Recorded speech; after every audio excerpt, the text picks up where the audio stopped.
والصلاة والسلام على من لا نبي بعده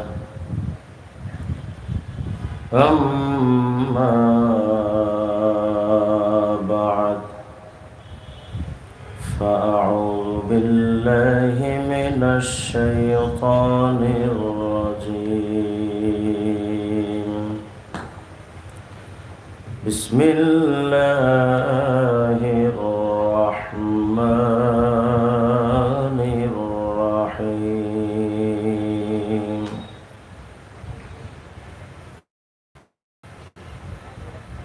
وما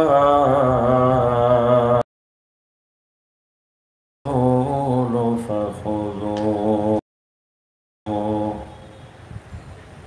وما نهاكم عنه فانتهوا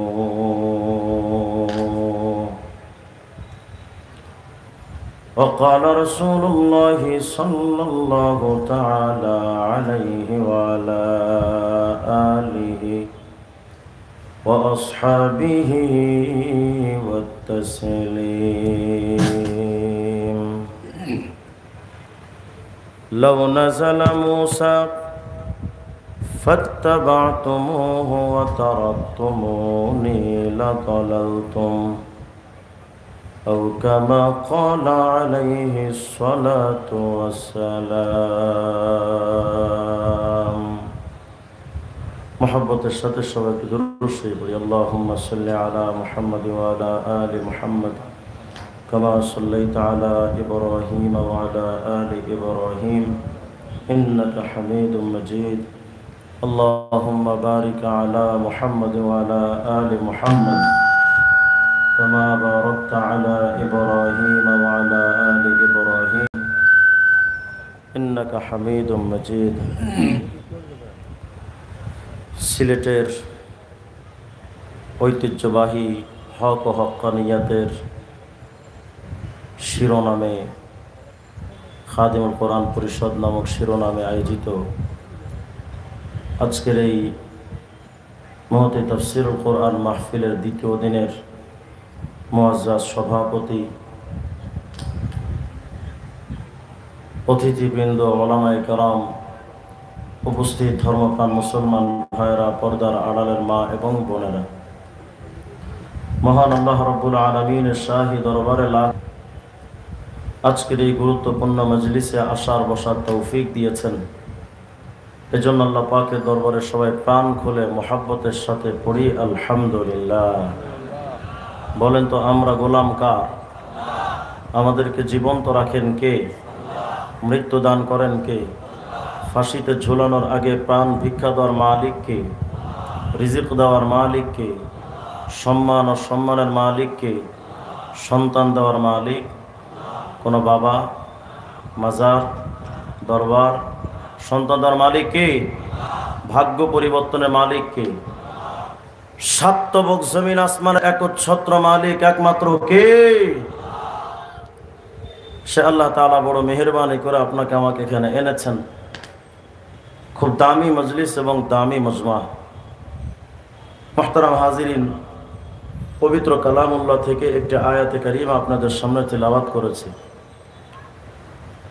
আহাদিসে নববিয়ার ভেতর থেকে ছোট্ট একটা হাদিস আপনাদের সামনে পাঠ করেছি।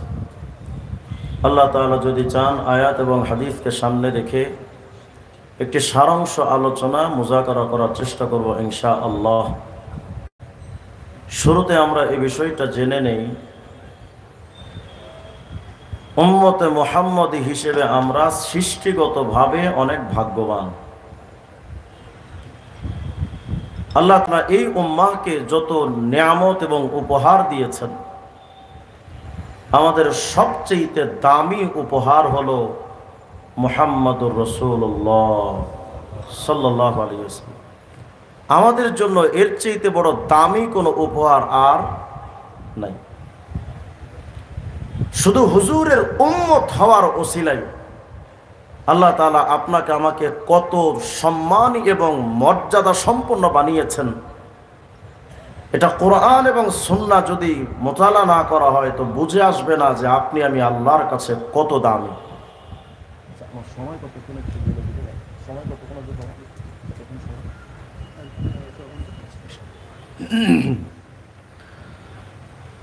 মুহতারাম হাজিরিন, শুরুতে আপনাদেরকে একটি কথা বলে নেই। বিশেষ করে আমরা ওলামায়ে দেওবন্দ বা ওলামায়ে কওমিয়া যারা, আমাদের একটা মেজাজ হলো বয়ানে বসে সময় অপচয় করা, আলতু ফালতু কথা বলা, এগুলো আমাদের রুচি না। এগুলো যাদের আকীদা ঠিক নাই, ভ্রান্ত, এরা করতে পারে, কিন্তু ওলামায়ে দেওবন্দ এগুলো করে না। সুতরাং যতক্ষণ আপনাদের সামনে আছি চেষ্টা করব কোরআন সুন্নাহ থেকে কিছু হাজির করার জন্য। আমি প্রস্তুত, বাকি আপনাদের প্রস্তুতি দরকার। মনোযোগটা এদিকে রাখা যাবে না ইনশাআল্লাহ। আর যতক্ষণ আছি এটাকে মাহফিল, গতানুগতিক মাহফিল মনে না করে জাস্ট একটা ক্লাস মনে করে যে আমরা কোরআন সুন্নাহর একটা দর্শে বসেছি, এটা মনে করা যাবে না ইনশাআল্লাহ। যদি দর্শে বসেছেন এটা মনে করা যায় তাহলে আশা করি কিছু নিয়ে যাওয়া সম্ভব হবে। আল্লাহ তাআলা আমাদের সবাইকে তৌফিক দান করেন। একটু গলা ছেড়ে চিৎকার দিয়ে বলেন আল্লাহু আকবার, আরো জোরে আল্লাহু আকবার। তো উম্মতে মুহাম্মদী হয়ে আপনি আমি কতটা দামি। হাফেজ ইমাদউদ্দিন ইবনে কাসির রাহিমাহুল্লাহ তাফসীরুল কোরআনিল আযীম ইবনে কাসির এর ৮ নম্বর খণ্ডে ৪৪৩ নম্বর পৃষ্ঠার ভেতরে একটা রওয়ায়াত নকল করেছেন হযরত আলী ইবনে উরওয়া থেকে রাহিমাহুল্লাহ থেকে বর্ণিত। যাকারা রাসূলুল্লাহ সাল্লাল্লাহু আলাইহি ওয়াসাল্লাম আরবাআতাম মিন বনি ইসরাঈল।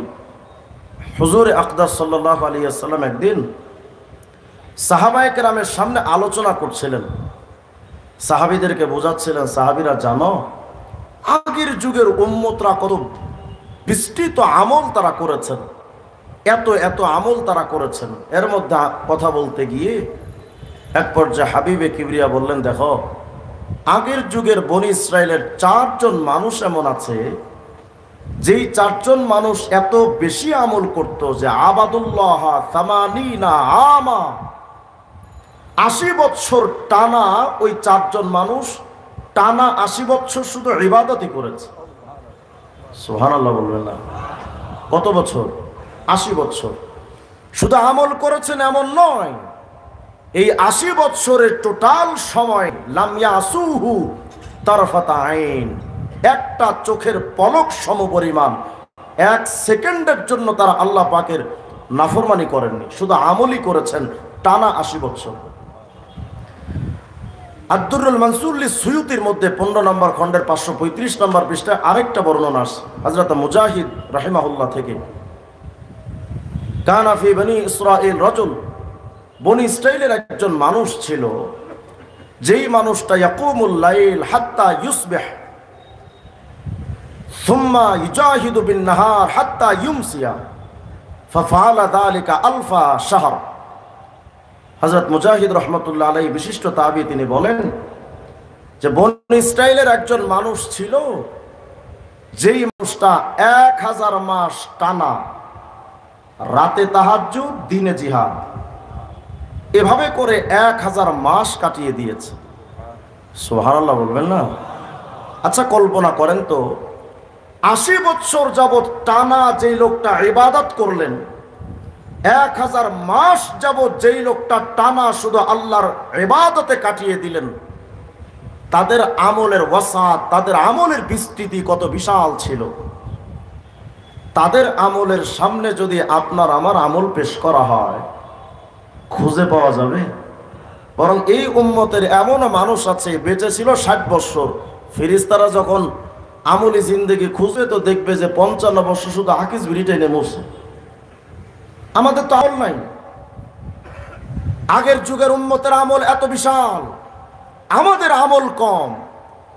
এতটা সত্ত্বেও আল্লাহ তাআলা এই উম্মতের ব্যাপারে ফায়সালা দিয়েছেন। সূরা আলে ইমরানের ১১০ নম্বর আয়াত আল্লাহ তাআলা বোঝাচ্ছেন, উম্মতে মুহাম্মাদি তোমাদের আমল হয়তো কম, কারণ হায়াতের টাইমও কম, সৃষ্টিগতভাবেও তোমরা দুর্বল, বেশি আমল তোমরা করতে পারো নাই, হয়তো পারবাও না।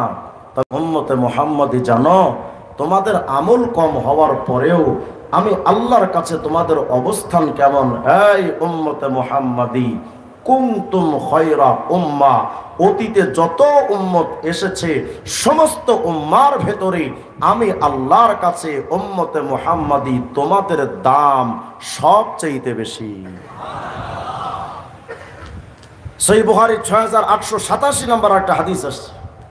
হযরত আবু হুরায়রা রাদিয়াল্লাহু আনহু থেকে বর্ণিত হাদিস। হুজুর বলেন, নাহনুল আখিরুন, এই উম্মতে মুহাম্মাদি, আমার উম্মত শোনো, আমরা তো এসেছি দুনিয়ায় সবার পরে, আস-সাবিকুনা ইয়াউমাল কিয়ামা, কিন্তু কিয়ামতের ময়দানে জান্নাতে যাওয়ার সিদ্ধান্ত যখন আসবে, হুজুর আকদাস বলেন, আমার উম্মত যদিও আসলো সবার শেষে, কিন্তু আল্লাহ পাকের জান্নাতে প্রবেশ করবে সবার আগে। আচ্ছা বলেন তো, এই যে মর্যাদা, শান আর মান এই উম্মাহ পেল, এই মর্যাদা কি আমরা আমলের বিস্তৃতি বা বৃদ্ধির কারণে এই ফজিলত পেয়েছি? অনেক বেশি এলেম এজন্য পেয়েছি?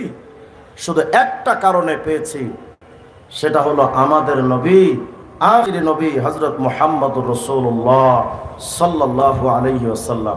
শুধু হুজুরের উম্মত হওয়ার ওসিলায় আল্লাহ তাআলা আপনাকে আমাকে এতটা শান দিয়েছেন, এতটা মান দিয়েছেন, এতটা ইজ্জত দিয়েছেন। কিন্তু আফসোসের সাথে বলতে হয়, যেই নবীর জন্য আমরা এতটা দাম পেলাম, এতটা মান পেলাম, এতটা সম্মান পেলাম, যেই হুজুর আকদাসের ওসিলায় আপনি আমি এতটা আল্লাহর কাছে মর্যাদা সম্পন্ন হলাম, আজ আফসোসের সাথে বলতে হয়, সেই উম্মতের চেহারার দিকে তাকাইলে মাথা থেকে পা পর্যন্ত উম্মতে মুহাম্মদের ভেতরে নবীর ইজ্জতকে খুঁজে পাওয়া যায় না, নবীর প্রতি সম্মান প্রদর্শন এই উম্মতের মধ্যে খুঁজে পাওয়া যায় না। যেই নবীর ওসিলায় এতটা দাম পেলাম, আমরা সেই নবীকে দাম দিলাম না।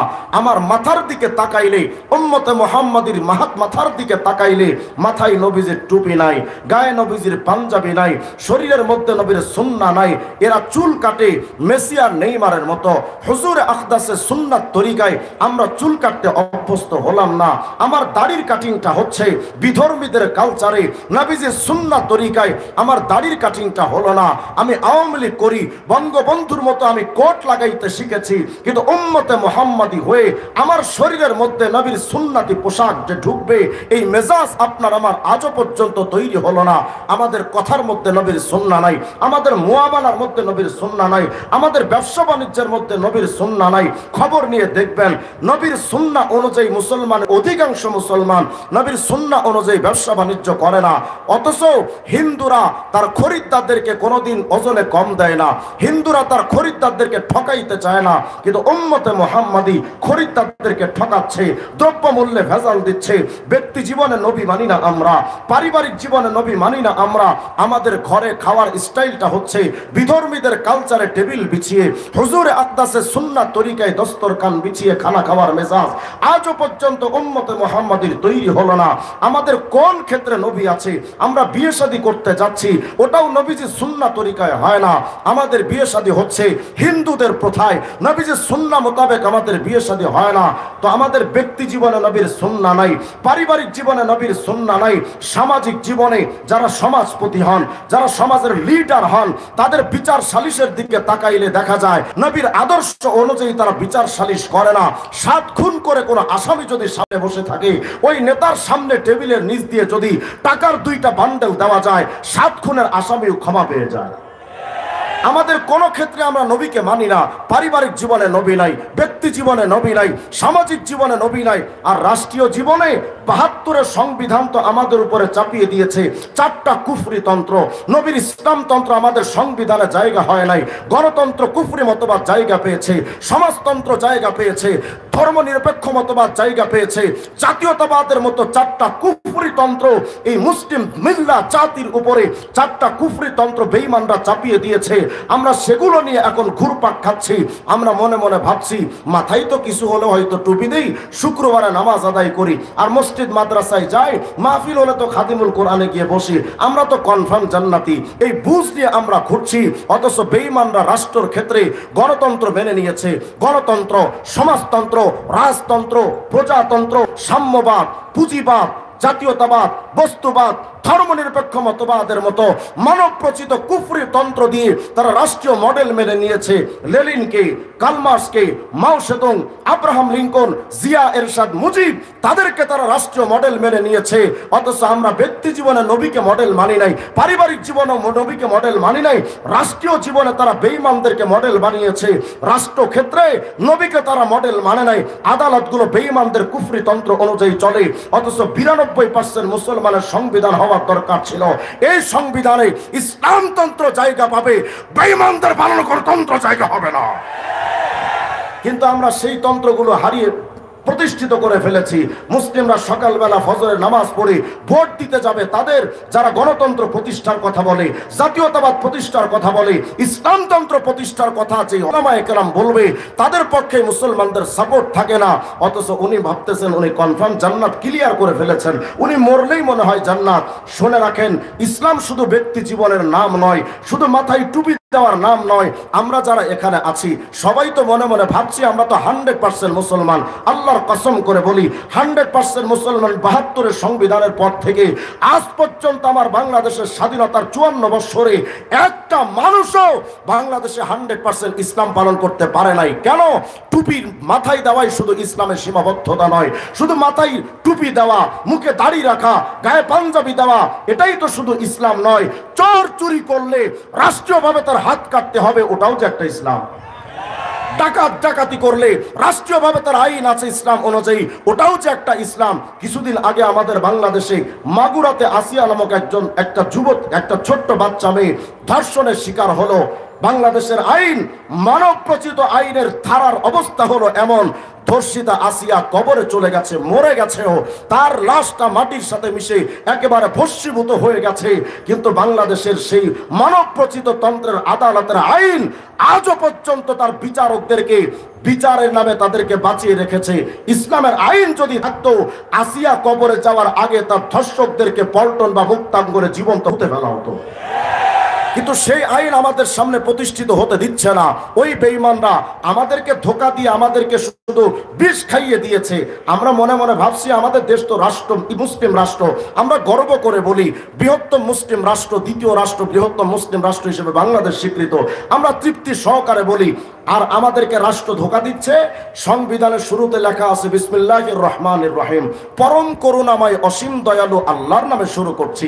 সংবিধানে লিখে দিয়েছে রাষ্ট্র ধর্মের নাম ইসলাম। তো সংবিধান শুরু করলো বিসমিল্লাহ দিয়ে। বিসমিল্লাহ দিয়ে সংবিধান শুরু করে কি আইন পাশ করলো?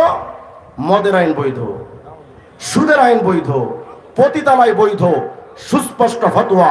আল্লাহর নামের সাথে এই ইস্তেজা, এই ঠাট্টা বিদ্রুপ যারা করে বিসমিল্লাহ শুরুতে দিয়া যারা মদের আইন বৈধ করেছে, পতিতালয় বৈধ করেছে, ও যত বড় আইনবিদ হোক না কেন, ও মুসলমানের জাত হতে পারে না।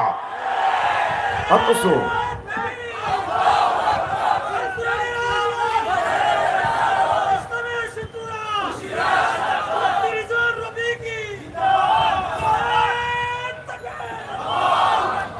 আমরা বেঈমানদের তন্ত্র নিয়ে খুশি হয়ে গেছি। আমরা মনে মনে ভাবছি লেনিন বড় দামি, কার্ল মার্ক্স বড় দামি, মাও সেতুং বড় দামি। খোদার কসম করে বলি সুপার পাওয়ার আমেরিকার ডোনাল্ড ট্রাম্প আর গরুর মুখ খাওয়া ইন্ডিয়ার মোদির মতো কোটি কোটি নেতাদেরকে যদি এক পাল্লায় রাখা হয়, আমার হুজুরে আকরামের পায়ের ধুলার সমান হবে না। যদি তাই হয়, নবীর চাইতে কে দাবি আছে সাতবক জমিন আসমানের নিচে? আরে নবীকে তো আল্লাহ নিজে তার আদর্শের স্বীকৃতি খোদ আল্লাহ দিয়েছেন। সুতরাং চার চারিত্রের সার্টিফিকেট আল্লাহ দিলেন, সেই নবীকে বাদ দিয়া কোন মুসলমান লেনিনকে মানতে পারে না, কার্ল মার্ক্সকে মানতে পারে না, মাও সেতুংকে মানতে পারে না। সুস্পষ্টভাবে এখন আওয়াজ তোলা দরকার, যেই সংবিধানে নবীর আইন থাকবে না ওই সংবিধান আমি মানি না। এই স্লোগান যতদিন পর্যন্ত উঠাতে না পারবেন, এই সংবিধান পরিবর্তন হবে না। এই বেঈমানরা আমাদেরকে ওই খোলগুলো খাইয়ে যাবে।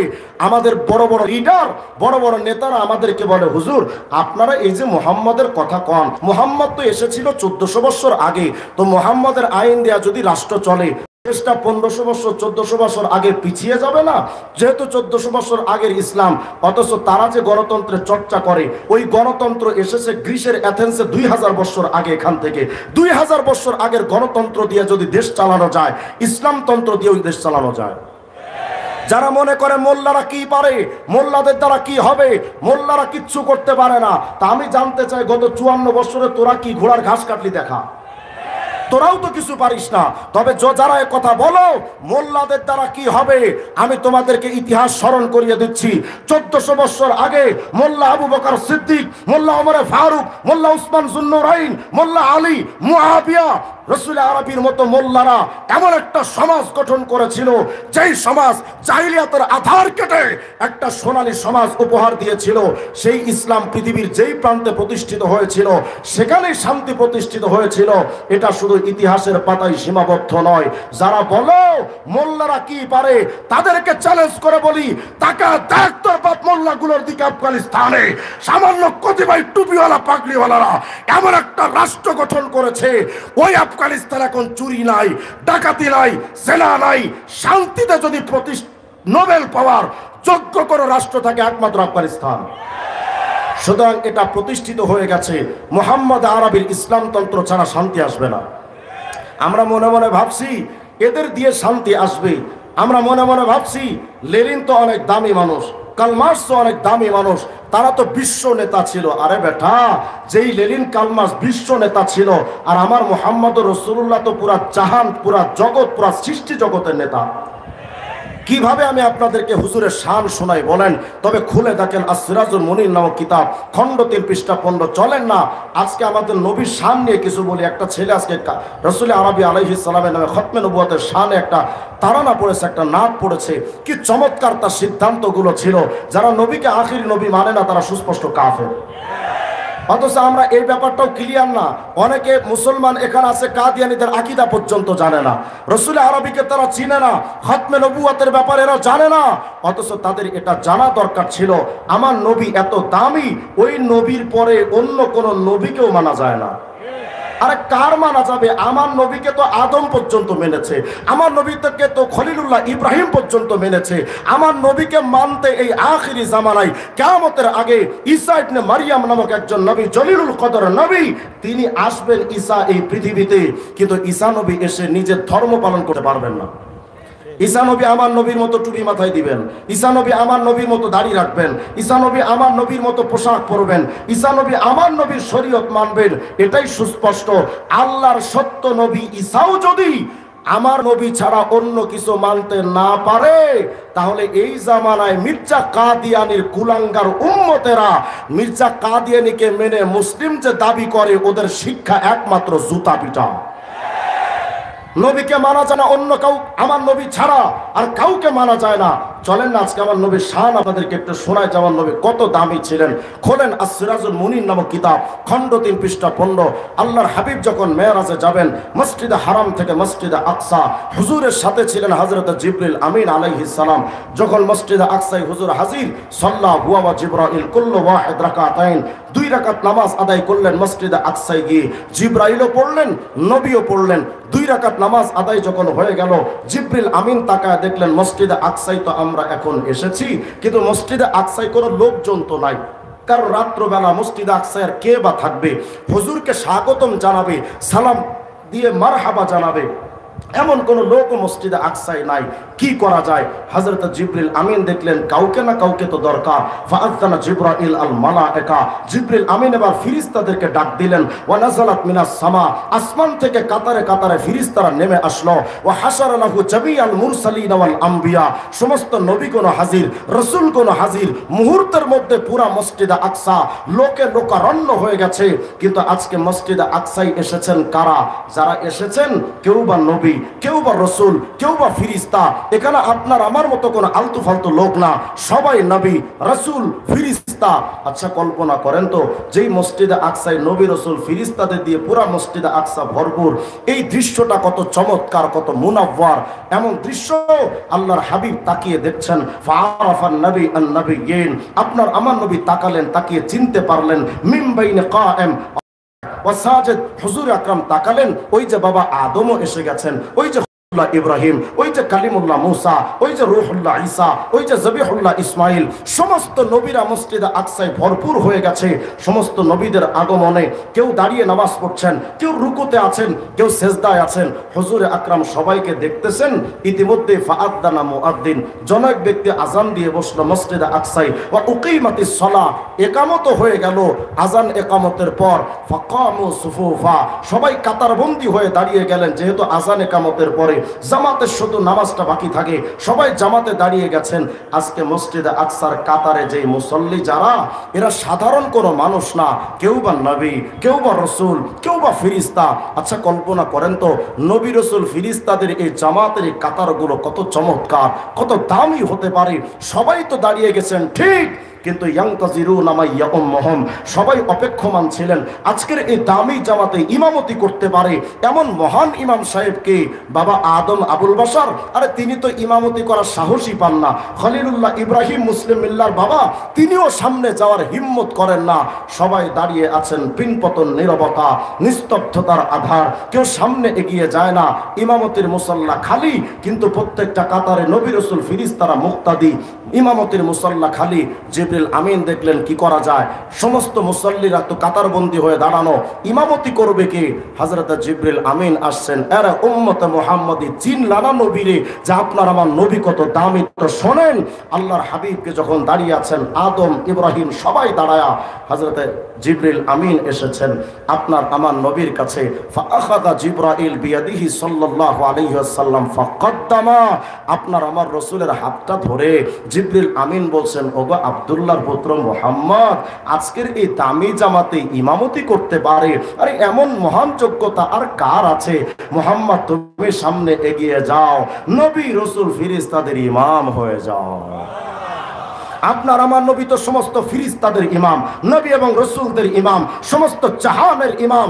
আরে ওই নবীকে আপনি আমি চিনতে পারলাম না, তো এই জগতে না চিনেন, চিনবেন তো একদিন। খোলেন না সহিহ বুখারীর 2412 নম্বর হাদিস। হুজুর বলেছেন, জানো না, ফাইন্নান নাসা ইয়াসআকুনা ইয়াউমাল কিয়ামা, কিয়ামতে ইসরাফিলের সিংহায় ফুৎকার দিলে সমস্ত মানুষ তো বেহুশ হয়ে যাবে।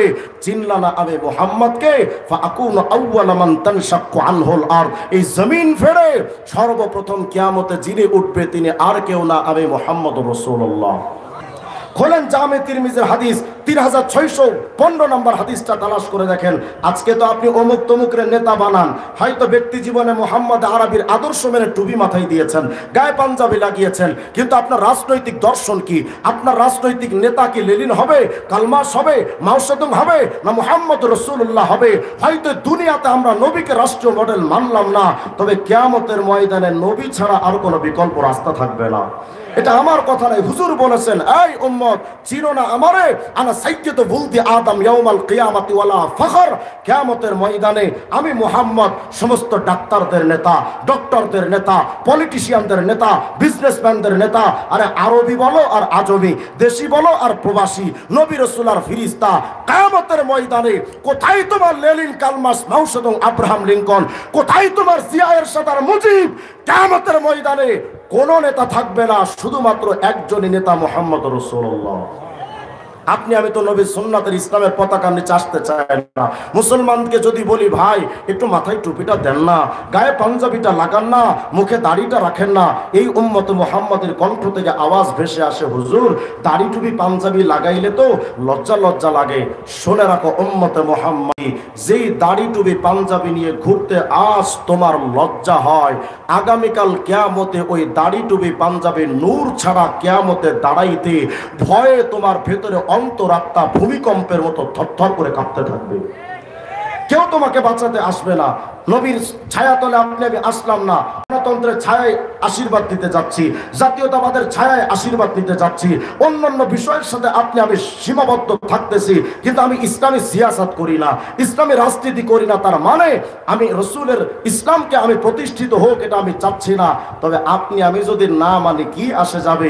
হুজুর বলেন, জামে তিরমিজি হাদিস 3655 নম্বর হাদিস, হুজুর বলেছেন, এই উম্মত দুনিয়াতে আমার ইসলামের পতাকার নিচে আসলা না, তো শোনো কিয়ামতে কি হবে, ও বিয়াদিল ইয়াউল হামদি ইয়াউমাল কিয়ামতি ওয়ালা ফখর, কিয়ামতের ময়দানে আমি মুহাম্মদের হাতে একটা প্রশংসার ঝান্ডা থাকবে, পতাকা।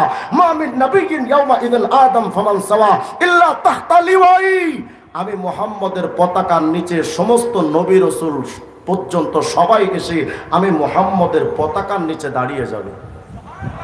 সেই নবীকে আপনি আমি মানতে পারলাম না, ওই নবীকে কদরদারি করতে পারলাম না, ওই নবীকে সম্মানটুকু দিতে জানলাম না। তো না দেন আপনি, পুরা দুনিয়া যদি নবীকে সম্মান না দেয়, আমার নবীর কি আসবে যাবে? আমার নবীকে আপনি আমি সম্মান না দিলে নবীজির কিচ্ছু আসে যাবে না। মনে রাখেন, আপনার আমার নবীকে সম্মান করেছেন খোদ আল্লাহ। আল্লাহু আকবার বলেন না? প্রমাণ দেখতে চান? খোলেন কোরআন শরীফ, প্রত্যেকটা পাতায় পাতায়, প্রতিটা আয়াতে আয়াতে, প্রত্যেকটা ক্ষেত্রে ক্ষেত্রে আল্লাহ তার হাবিবকে কতটা সম্মান দিয়েছেন তালাশ করেন। আল্লাহ তাআলা বড় বড় নবীদেরকে নাম ধরে ধরে ডেকেছেন, হযরত আদমকে নাম ধরে ডেকেছেন, নূহকে নাম ধরে ডেকেছেন, কিন্তু আপনার আমার হাবিবুল্লাহ মুহাম্মদুর রাসূলুল্লাহ, আল্লাহ তাকে এতটা সম্মান দিয়েছেন, একটা বারের জন্য আল্লাহ কোরআন শরীফে বললেন না ইয়া মুহাম্মদ, নাম ধরে ডাকলেন না। অথচ আদমকে আল্লাহ ডেকেছেন এভাবে, ইয়া আদম উসকুন আনতা ওয়া যাওজুকাল জান্নাহ, ইয়া নূহ ইহবিত বিসালামিন মিন্না বারাকাতিন আলাইক, ইয়া ইব্রাহিম قد صدقت الرؤيا يا يحيى خذ الكتاب بقوة يا زكريا إنا نبشرك بغلام اسمه يحيى يا داود إنا جعلناك خليفة في الأرض فاحكم بين الناس بالحق ولا تتبع الهوى وما تلك بيمينك يا موسى يا عيسى إني متوفيك ورافعك إلي। এভাবে করে আল্লাহ সব নবীর নাম ধরে ডেকেছেন, ইয়া আদম, ইয়া নূহ, ইয়া ইব্রাহিম, ইয়া ঈসা, ইয়া মূসা, ইয়া ইয়াহইয়া, ইয়া যাকারিয়া, ইয়া দাউদ, সবাইকে এভাবে নাম ধরে ধরে ডেকেছেন।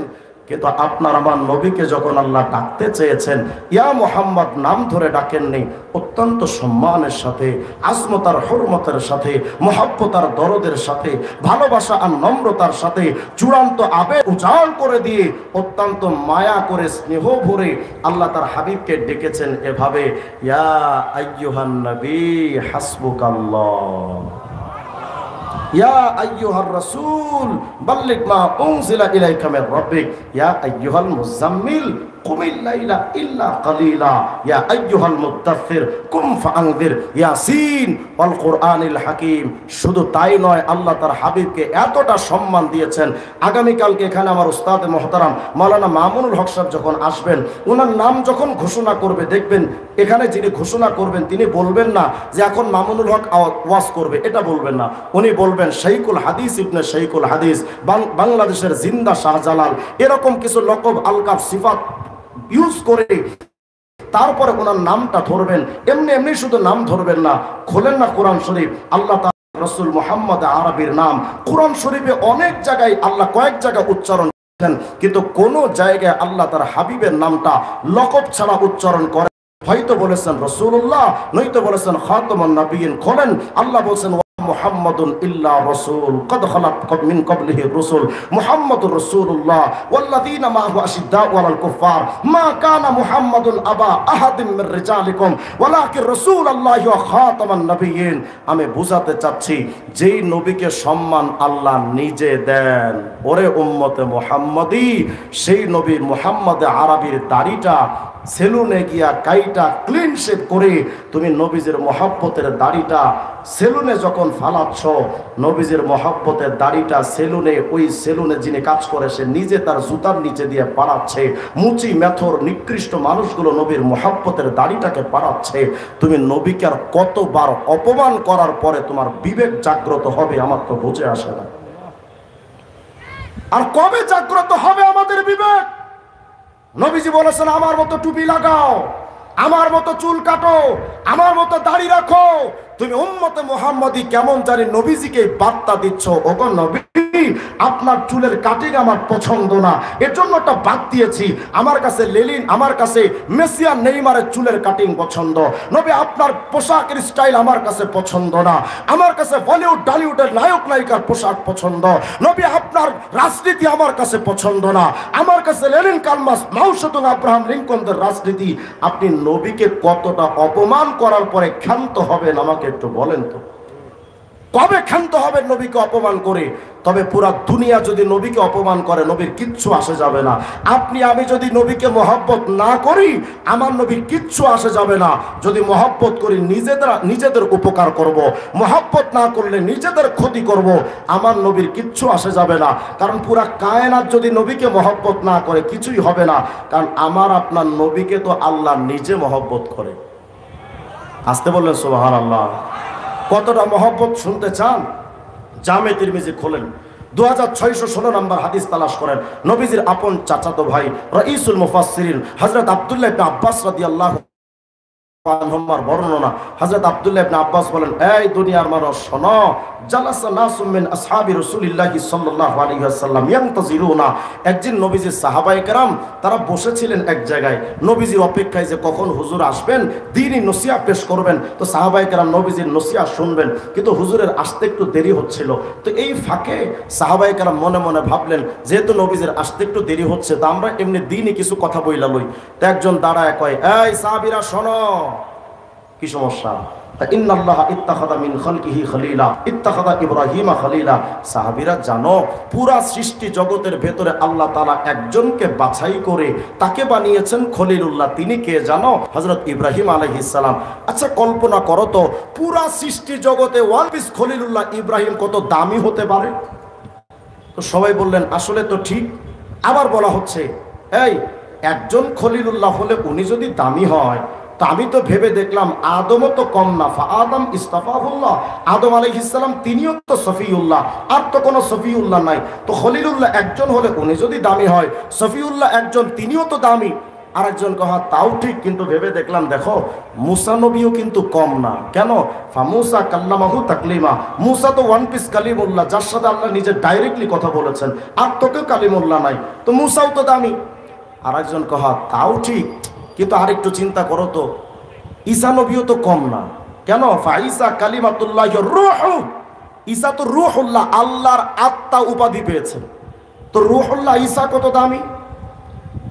তো একজন বলে আদম সফিউল্লাহ, একজন বলে ইব্রাহিম খলিলুল্লাহ, একজন বলে মুসা কালিমুল্লাহ, একজন বলে ঈসা রূহুল্লাহ।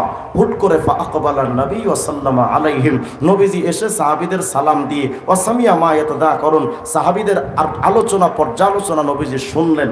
শুনে নবীজি বলছেন, ও সাহাবীরা, দেখি তোমরা আলোচনা করছো, আদমের প্রশংসা করো, ইব্রাহিমের প্রশংসা করো। হ্যাঁ হ্যাঁ, আদম তো সফিউল্লাহ, ইব্রাহিম তো খলিলুল্লাহ, মুসা তো কালিমুল্লাহ, ঈসা তো রূহুল্লাহ, কিন্তু সাহাবীরা জানো আমি মুহাম্মদ তো হাবিবুল্লাহ। আমানাল হাবিব, হাবিবুল্লাহ কাকে বলে? আরবি লুগাত বিধান খোলেন, ওলামা হযরত আছেন, আমি ভুল করলে ছাত্র হিসেবে আমাকে শিখাই দিয়েন বা নামাই দিন স্টেজ থেকে। কারণ কোরআন হাদিসের অপব্যাখ্যা করা এটা আমাদের ওলামায়ে দেওবন্দের কাজ না। এই কোরআন হাদিসের অপব্যাখ্যা কাজ মওদুদিবাদের, ওলামায়ে কেরামের কাজ এগুলো না। সমস্ত বাতিলের কাজ হলো কোরআন হাদিসের অপব্যাখ্যা করা। ওলামায়ে দেওবন্দ সঠিক ব্যাখ্যা, এতেদালি ব্যাখ্যা পুরা জাতির সামনে পেশ করে। আমি যদি কোন কোরআন সুন্নাহর অপব্যাখ্যা করে ঘাড় ধাক্কা দিয়ে নামায় দিবেন। শুধু আমি নয়, যেই বক্তা স্টেজে বসে কোরআন সুন্নাহর অপব্যাখ্যা করবে ওই বক্তাকে সাথে সাথে নিষিদ্ধ করে দিবেন। কোরআন হাদিসের সাথে কোনো অপব্যাখ্যা চলবে না। দেখেন কোরআন শরীফ আরবি লুগাত অভিধান যদি খোলেন তো দেখবেন আল হাবিব বামান আল মাহবুব, আল্লাহ বোঝাতে চান হাবিব গো সফিউল্লাহ আদম, খলিলুল্লাহ ইব্রাহিম, কালিমুল্লাহ মুসা আর রূহুল্লাহ ঈসা।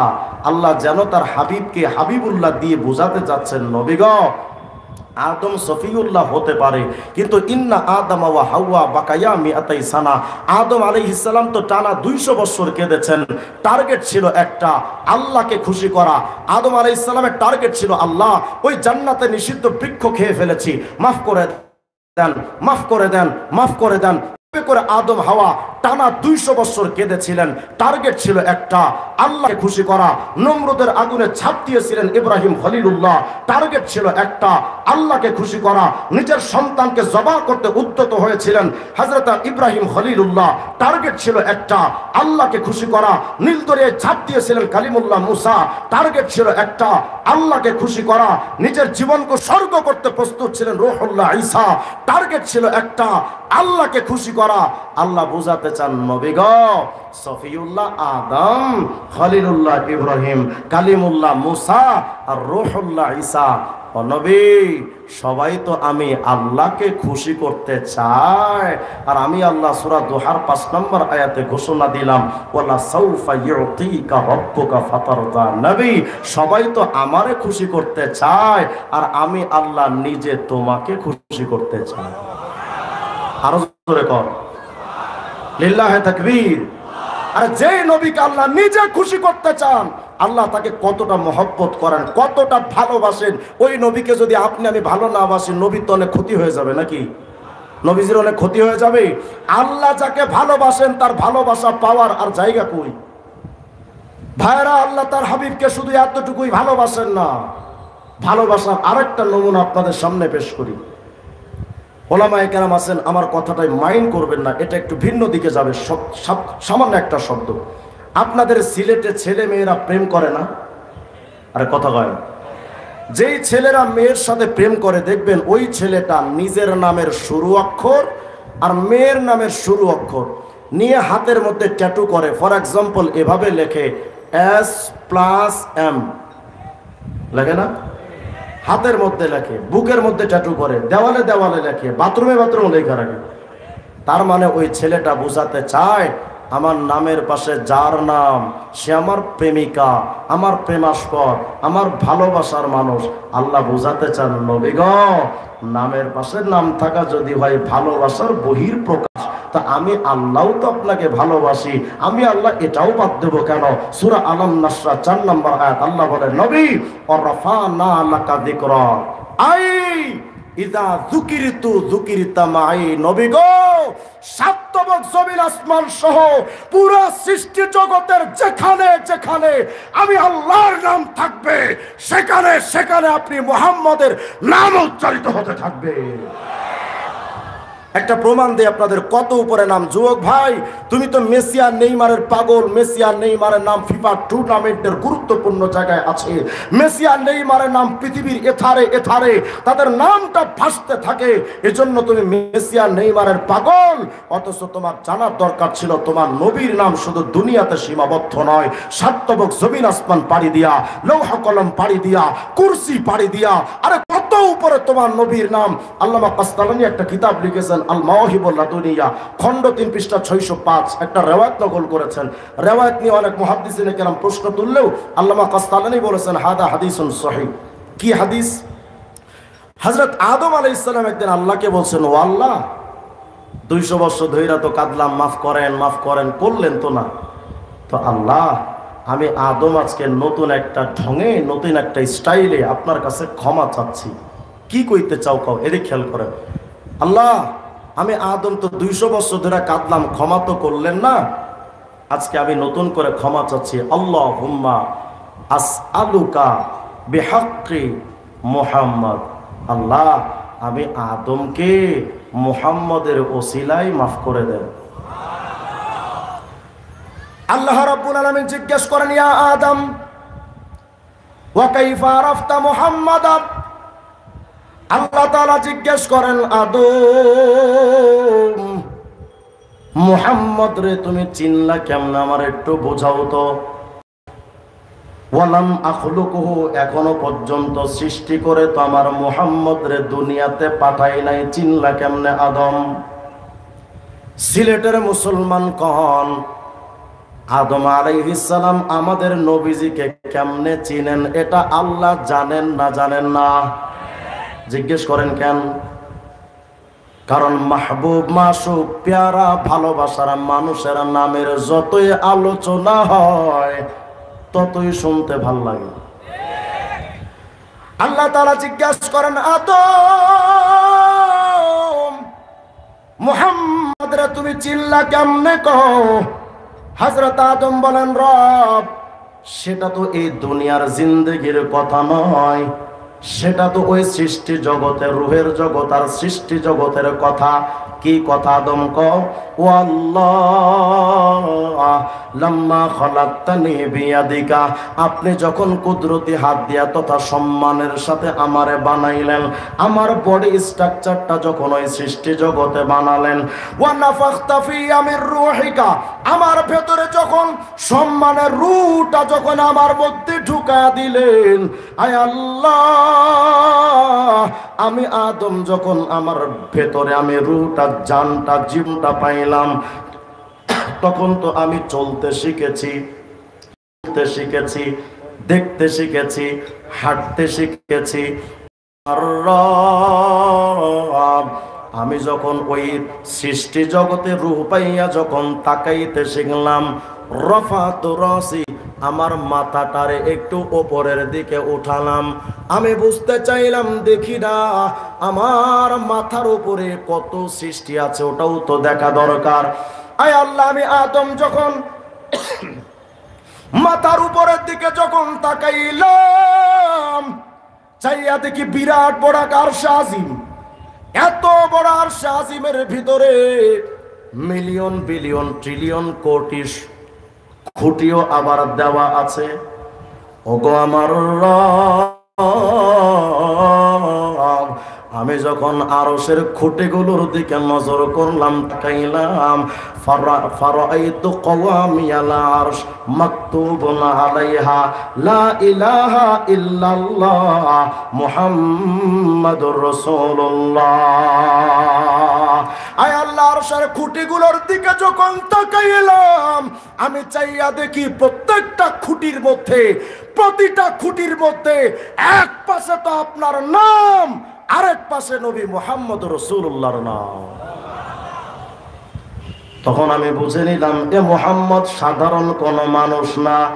এই মুমিন কন, এই নবীরে বাদ দিয়া দের ব্যাটারি টিয়ারা মির্জা কাদিয়ানিরে নবী মানা যায়?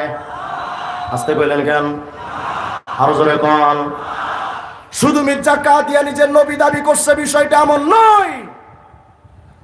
বাংলাদেশের যত মাজার পূজারী আর যত বাউল, সমস্ত বাউলের মূল আকীদা হলো পীরি খোদা, পীরি নবী। জোরে কন। তাহলে শুধু মির্জা কাদিয়ানি কাফের আর লালনবাদ বাউল শিল্পীরা মুসলমান? আপনাদেরকে নতুন আর একটা তথ্য আজকে দিয়ে যায়। আমাদের নবীর নাম কি না? বলেন না, বলেন না, কি নাম? মুহাম্মদ সাল্লাল্লাহু আলাইহি ওয়াসাল্লাম। আচ্ছা, মুহাম্মদ শব্দটা লিখতে কয়টা অক্ষর লাগে? বলেন না। 4টা। সেদিন ইমাম শাফি রহমতুল্লাহ মাযহাবের এক আলেমের একটা কিতাব পড়তেছিলাম। কিতাবের নাম রিয়াদুর রাকায়েক ওয়া হিয়াতুল হাকায়েক। এই কিতাবের 152 নম্বর পৃষ্ঠার মধ্যে তিনি লিখেছেন, আমাদের নবীর নাম তো মুহাম্মদ, এই মুহাম্মদ শব্দ লিখতে যে 4টা অক্ষর লাগে, এই 4টা অক্ষরের প্রতিটা অক্ষরের আবার আলাদা আলাদা অর্থ আছে। সুবহানাল্লাহ বলবেন না? কি অর্থ তিনি লিখতেছেন? মিম আল উলা ইশারাতুন ইলাল মুলকিল আউয়াল ওয়া হুয়া দুনিয়া। মুহাম্মাদের প্রথম মিম মানে মুলকে আউয়াল, অর্থ দুনিয়া। মিম আস-সানিয়া ইশারাতুন ইলাল মুলকি সানি ওয়া হুয়াল আখিরাহ। মুহাম্মাদের দ্বিতীয় মিম মানে মুলকে সানি, অর্থ হলো আখিরাত। মাঝখানের হা ইশারাতুন ইলার রাহমা, হা মানে আল্লাহর রহমত। শেষের দাল ইশারাতুন ইলাদ দাওয়াম, দাল মানে সদা সর্বদা। মুহাম্মাদের প্রথম মিম মানে দুনিয়া, দ্বিতীয় মিম মানে আখিরাত, হা মানে রহমত, দাল মানে সদা সর্বদা। যেন আল্লাহ তাআলা আমাদের নবীর নামটা মুহাম্মাদিয়া আল্লাহ তাআলা বুঝান, এই দুনিয়ার মানুষরে, দুনিয়া থেকে আখিরাত পর্যন্ত সদা সর্বদা আমি আল্লাহর রহমত যদি পেতে চাও, আমার মুহাম্মদকে মানা ছাড়া আর কোনো বিকল্প রাস্তা নাই। তাহলে বলেন তো, নবীকে মানা দরকার আছে না নাই? আমাদের সমাজে থাকা কিছু ভণ্ডের ব্যাপারে এখন আপনাদেরকে তথ্য দিব। যারা বলে কিছু ভণ্ড তো আছে ডাইরেক্ট কয় শুধু আল্লাহ মানি আর কিছু মানি না। আমাদের বাংলাদেশে একটা গোষ্ঠী আছে, নাম হলো আহলে কোরআন। কি নাম? নামটা কত সুন্দর, আহলে কোরআন। আরে বাপরে বাপ, বিরাট বড় বুজুর্গ, এমন ভাব নিয়ে কথা কয় মনে হয় জান্নাত থেকে পালায় আসছে। কি বড় বড় বুজুর্গ। অথচ এই আহলে কোরআনের মতবাদ হলো যে শুধুমাত্র কোরআন মানবো, হাদিস মানবো না, সুন্নাত মানবো না। আস্তে কর না, এটা কি বিরক্ত হচ্ছেন নাকি? একটু তাজা থাকতে হবে তো, আওয়াজ দেন। আহলে কোরআনের বক্তব্য হলো শুধু কোরআন মানি, নবী মানি না। আমি এই কথা বলার আগে স্পষ্ট করে একটা কথা বলে নেই আপনাদের, নবীকে বাদ দিয়ে আল্লাহকে সারা জিন্দেগি মানলে এক 4 পয়সা দাম নাই। আরো জোরে কোন? নবীকে বাদ দিয়ে আল্লাহকে পাওয়া সম্ভব? সম্ভব। দেখেন আহলে কোরআনরা কি বলে, আমার প্রত্যেকটা বই আমার কাছে আছে বাড়িতে। আমি ফ্লাইট আসছি বলে আমি বইগুলো নিয়ে আসতে পারি না, গাড়ি থাকলে বইগুলো সব দেখায় দিতাম, ওদের বই খুলে খুলে দেখাতাম। কিন্তু বই তো আমার হাতে নাই, যে কোনো দেখাতে পারছি না। তবে আমি ওদের বইয়ের নাম সহ বিস্তারিত বলছি, আপনারা যদি পরবর্তীতে মন চায় তাহলে বইগুলো খুলে দেখে নিতে পারেন। বাংলাদেশে একজন আহলে কোরআন আছে, নাম আবু সাইদ খান। এই খাটাসের নাম শোনেন না আপনারা? আবু সাইদ খান বাংলাদেশের শিক্ষা ব্যবস্থার পাঠ্যসূচিতে যার অবস্থান আছে সরকারিভাবে। এই আবু সাইদ খান একটা বই লিখেছে, প্রকৃত ও প্রচলিত ইসলাম, একটি পর্যালোচনা। এ হলো তার বইয়ের নাম। এই বইয়ের 12 নম্বর পৃষ্ঠার মধ্যে গিয়ে লিখেছে, খুব মনোযোগ দেন, কি কয়, কেউ কোনো বাণীকে মুহাম্মদ সালামুন আলাইহি এর বাণী, কর্ম, রীতি নীতি হিসেবে দাবি করলেও তা সত্য হিসেবে গ্রহণ করতে হবে এমন কোন বিধান ইসলাম ধর্মে নেই। তার মানে নবী কোন সুন্নাত আমাদের জন্য দিয়েছেন, এটা মানতে হবে, এটা আমরা বাধ্য না। বলেন এরা কি মুসলমান না বেঈমান? নবীকে মানার কত হাদিস লাগবে আপনার, কত আয়াত লাগবে আপনার? সূরা আলে ইমরানের 31-32 নম্বর আয়াত, সূরা হাসরের 7 নম্বর আয়াত, সহিহ বুখারীর 7280 নম্বর হাদিস, কত হাদিস যে আছে এ ব্যাপারে, নবীকে মানার ব্যাপারে। ছোট্ট একটা উদাহরণ আপনাদেরকে দিয়ে দিই। আপনাদের এদিকে আলু চাষ হয় নাকি? আলু চাষ হয়? আলু চাষ যারা করে দেখবেন, কোন চাষি যদি তার বাড়ির আঙিনার পাশে আলু লাগায়, তো আলু লাগানোর পরে 1 সপ্তাহ 10 দিন পরে ওখান থেকে চারা ওঠে না, গাছ বের হয়। তো গাছটা যখন বের হয় তখন চাষিরা কি করে, এই আলু গাছের চতুর্পাশে একটা বেড়া দেয়, যেন গরু ছাগল এসে গাছগাছালি না খায়, ঠিক কিনা? বেড়া দেয়। তো মনে করেন এক চাষি এরকম বেড়া দিচ্ছে, হঠাৎ ওখানে আমাদের মিস্টার হিরো আলম সাহেবের আগমন। হিরো আলম এসে কয়, চাচা কি সমস্যা? কয় কি করো? কয় দেখো না আলু গাছ লাগিয়েছি, আলু গাছ উঠছে, গরু ছাগল আসলে খেয়ে ফেললে আমার সর্বনাশ হয়ে যাবে, এই জন্য চতুর্দিকে বেড়া দিচ্ছি। এখন হিরো আলম কয়, চাচা আপনার দরকার আলু, গরু ছাগল আসতে তো খাবে পাতা, আপনার আলু তো থাকবে মাটির নিচে, তো পাতা যদি খাই তো খাক না, আলু থাকলেই তো হলো। এখন চাচাই কয়, হিরো আলম গরু ছাগল আসলে তত সমস্যা না, তোর মতো ছাগল আসলে যত সমস্যা। কই কেন? ওই তোর মতো ছাগল যদি আসে তাহলে আগে পাতা খাবে, পাতা খাওয়া যখন শেষ তখন গাছটা খাবে, ওই গাছটা যখন তোর খাওয়া শেষ হবে তখন গাছের গোড়া শুদ্ধ টান দিয়ে ভেতরের আলু বের কইরা তুই আলু খাবি। অতএব আমার আলু বাঁচাতে হলে আগে পাতা বাঁচাতে হবে। শয়তান প্রথম হিজবুত তাওহীদ বা আহলে কোরআনের রূপে আসবে, আয়েশা আপনারে বলবে, কি রে বেটা শুধু কোরআন হলেই তো চলে, সুন্নাতের দরকারটা কি বাদ দে। প্রথম এসে শয়তান হিজবুত তাওহীদ আর আহলে কোরআনের রূপে সুন্নাত খাইলো। কদিন পরে ভণ্ডরা আসবে, ভণ্ড পীর। আয়েশা বলবে, এই বেটা শুধু মারেফাত হলেই তো চলে, শরীয়ত করবি কি? আপনাদেরকে নাই নাই, সিলেটে তো কারখানা, আয়সা কইব মারেফাত হলেই তো চলে, শরীয়ত করবি কি? শরীয়ত মানেই তো ওয়াজিব, শরীয়ত মানেই তো সুন্নাহ, শরীয়ত মানেই তো ফরজ, শরীয়ত মানেই তো কোরআন, শরীয়ত মানে আল্লাহ এবং তার রাসূল। এই শরীয়তে বাদ দেওয়ার কথা বলে তারা বোঝায় মারেফাত হলে চলে, নামাজ লাগবে না, রোজাও লাগবে না, হজও লাগবে না। ভালো কইরা মনে রাখেন, শয়তান প্রথম আসবে আপনার কাছে আহলে কোরআন বা হিজবুত তাওহীদের রূপে, এসে সুন্নাত খাইলো। পরে আসবে ভণ্ড পীরের রূপে, এসে ফরজ খাইলো। থাকলো হয়তো শুধুমাত্র টিম টিম করা, সামান্য মাত্র টিম টিম করা ঈমান। এই ঈমানটা আপনার ভেতরে যখন থাকলো, এরপরে শয়তান আসবে নাস্তিকদের সুরে, নাস্তিকদের সিস্টেমে, এসে বলবে এই বেটা তুই তো দেখি মুসলমান তো ঠিক, নামাজও তো পড়ো না, রোজাও তো রাখো না, কারে মানো? কা আল্লাহরে মানি। আল্লাহকে দেখছো নাকি? কয় না দেখি না। তাইলে বিশ্বাস করো কেমনে? যেহেতু তোমার ভেতরে নামাজ রোজা হজ যাকাতের ঈমানি শক্তি নাই, তুমি নাস্তিকদের ধোকায় পড়ে ঈমানটা খোয়াইবা। আমি বুঝাইতে চাচ্ছি, আলো বাঁচাইতে গেলে যেমন পাতা বাঁচাইতে হয়, ঈমান বাঁচানোর জন্য আগে সুন্নাত বাঁচানো দরকার। সুন্নাত খাওয়ার পরেই তারা আপনার ঈমানে টান দিবে। আহলে কোরআনরা বলে যে সুন্নাত মানার দরকার নাই। আচ্ছা, আরেকটা সংগঠন আছে বাংলাদেশে, এই সংগঠনের নাম হলো হিজবুত তাওহীদ।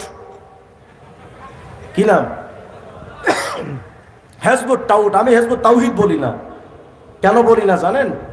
হিজবুত তাওহীদের আকীদা হলো, এদের একটা বই আছে শ্রেণীহীন সমাজ, সাম্যবাদ, প্রকৃত ইসলাম। এই বইটার 52 নম্বর পৃষ্ঠার মধ্যে লিখেছে, আল্লাহর প্রতি ঈমান আনানোর কাজ এটা আমাদের কাম না।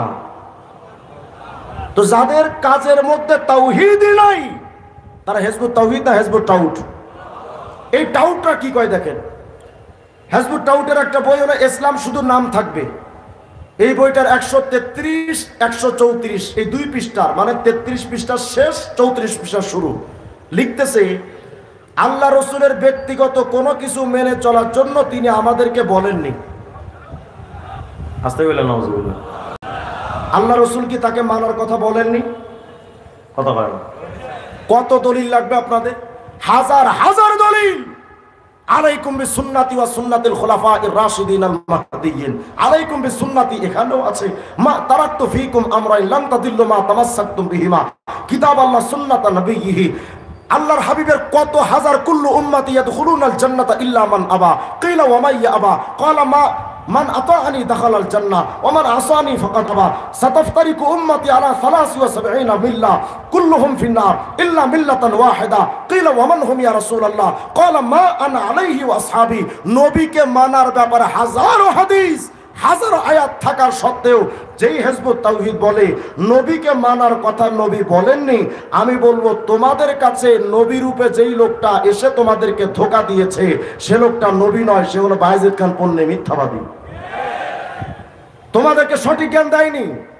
হিজবুত তাওহীদ আরেকটা কথা লিখেছে, ইসলাম শুধু নাম থাকবে। 131 নম্বর পৃষ্ঠা লিখেছে, দাড়ি, টুপি, পাগড়ি, জুব্বার সাথে ইসলামের কোনো সম্পর্ক নাই। আমি বললাম তোদের সাথে মুসলমানের কোনো সম্পর্ক নাই। বলেন হিজবুত তাওহীদ মুসলমান না কাফের? আরো জোরে কোন, আওয়াজ দিয়ে বলেন, হিজবুত তাওহীদ মুসলমান না কাফের? হিজবুত তাওহীদের ব্যাপারে যেহেতু বই আনি নাই, আপনাদের মোবাইল একটা প্রমাণ দেওয়া যায়। যদি টাচ ফোন থাকে, টাচ ফোনে ঢুকবেন, টাচ ফোনে গুগলে ঢোকার পরে লিখবেন হিজবুত তাওহীদ ইংলিশ, লেখার পরে হিজবুত তাওহীদের একটা ওয়েবসাইট আপনার সামনে আসবে, হিজবুত তাওহীদের অফিসিয়ালি ওয়েবসাইট, ওটাতে ঢুকবেন। ঢোকার পরে একদম নিচের, একেবারে নিচের অপশনটা দেখবেন লেখা আছে যোগাযোগ। এই যোগাযোগ লেখাটাতে শুধু ক্লিক করবেন, করার পরে ওর মধ্যে ঢুকে দেখবেন অঙ্গীকারনামা আসছে, হিজবুত তাওহীদের অঙ্গীকারনামা। মানে কেউ যদি হিজবুত তাওহীদে ঢুকতে চায় তাহলে তাদেরকে আগে কয়েকটা অঙ্গীকার করা লাগে। এই অঙ্গীকারনামার 4 নাম্বার পয়েন্টে লিখে রেখেছে, যদি কেউ হিজবুত তাওহীদের সদস্য হতে চায় তাকে এই অঙ্গীকার করতে হয় যে আমি এই প্রচলিত ইসলাম থেকে হিজরত করলাম মানে ইসলাম ধর্মটা ত্যাগ করলাম। আমাকে বলেন, এরা কি ইমানি সংগঠন না মুরতাদদের সংগঠন? আরো জোরে কোন। এই হিজবুত তাওহীদ যদি সিলেটের শহরে কোনোদিন আসে, আমি স্পষ্ট করে বলছি প্রশাসনের ভাইদেরকে, আপনারা খবরদার এই দুঃসাহস দেখাবেন না যে হিজবুত তাওহীদ এই এলাকায় এসে কাজ করবে আর আপনারা তাদেরকে সাপোর্ট দিবেন, এই দুঃসাহস দেখাবেন না। সুস্পষ্ট বক্তব্য, হিজবুত তাওহীদ মুরতাদ সংগঠন। বাংলাদেশে যদি খ্রিস্টান মিশনারির বিরুদ্ধে আমাদের কাজ থাকে, কাদিয়ানীদের বিরুদ্ধে যদি কাজ থাকে, হিজবুত তাওহীদের ব্যাপারে আমাদের সুস্পষ্ট বক্তব্য হলো, যদি ওদেরকে এই সিলেট অঞ্চলে কোথাও যদি পাওয়া যায়, প্রশাসন যদি ব্যবস্থা না নেয়, জুতা পিটা করে এলাকা পার করা হবে ইনশাআল্লাহ। প্রস্তুত?